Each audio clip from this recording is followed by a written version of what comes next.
Nice day in the Pacific Northwest. Today I'm going to show you how to prune herbs, when to prune herbs, and why. Hi everyone, Misilla here at Learn to Grow. Just a quick tip for you guys on why you should prune back your herbs before they start to flower. So you can wait till they're about to open up and blossom, but you want to cut them back about 1/3 of the plant, so that way your plants will produce more foliage instead of going to seed. So when your plants start to flower, it's because they want to reproduce and produce seeds, and that's why they're flowering. Now I did let our sage herbs, lavender flower because the bees love them and it attracts pollinators to our garden, and we need the pollinators to pollinate our fruits and vegetables. And so what I do with those is I actually cut back the spent flowers right when they start to dry. When the bees are done collecting nectar and pollen, I cut the spent flowers back so that way the plant will produce more foliage and a second set of blossoms. So, but anyways, if you want to maximize your herb harvest, try to prune them back before they bloom.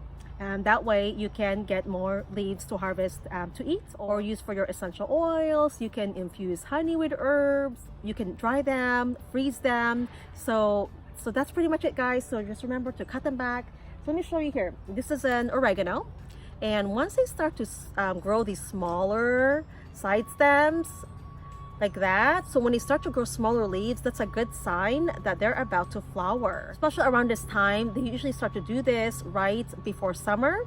So it's a good time to cut them back. And again, you want to cut about 1/3 of your plant. You don't want to cut more than that because you don't want to kill your plant. So you just want to cut about 1/3 of the plant here. Let me give you guys a closer look of the herbs. This is lemon balm. It's about 1.5 feet in diameter. The oregano is growing wild. It's about 3.5 feet in diameter, and they are toppling over, as you can see, because it is top heavy. So we need to prune this back right away. Lemon balm has a really big spread as well, about 3 feet wide. Beautiful though. Lavender that I had to cut back. Some of the stems died because of the heavy snow that we got last season, but it looks like it's making a comeback, starting to bloom.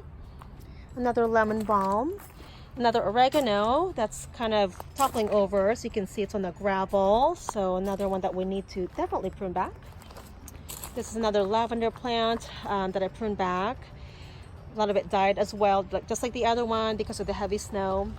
Rosemary starting to come back to life. Had to prune this back as well.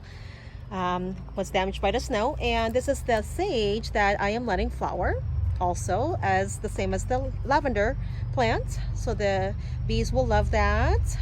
So as soon as the flowers die back, as soon as they start to dry back, I will be pruning back the flowers right down here, so that way we'll get some more foliage, and we'll probably most likely get a second bloom of flowers. The mint is doing really well, beautiful and lush. So I know I planted them in the ground, but I had to maintain them. I am pulling baby runners so that way they kind of stay in their place there. I just love to have all the herbs smell so wonderful. Such great benefits to have in a garden. Newer herbs this year: pineapple sage, dill, Italian flat leaf parsley, and curly parsley right there. So these are pretty young plants. So first I'm going to start pruning the ones here that's hanging over the gravel. So just hold a bunch here. And again, we're pruning about only 1/3 of the plant. So just like that. So I pruned most of it back. So you can see the ones I left behind, so you can see how much I pruned back. So again, guys, about 1/3 of the plant can be pruned back. No more than that. You don't want to send your plants to shock. It can potentially kill them. So I'm going to go ahead and prune back the rest of it. So that's how it's going to look like right now. So it'll look pretty again and bushy.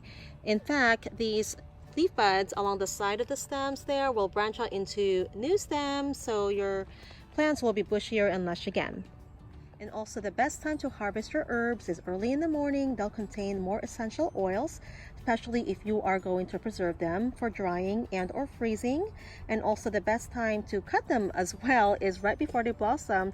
They'll contain the most essential oils during that stage of the plant before they start to bloom or flower. Hope that you guys find this tip helpful. So remember to cut back your herbs, keep pruning them back to maximize your harvest, and start new plants and or give them away to friends and family. Dry them, freeze them, so you can do a lot with them. It's so much fun growing herbs. It's so Nice to have fresh herbs. You can save a lot of money by growing them. So if you guys are not growing them yet, grow them.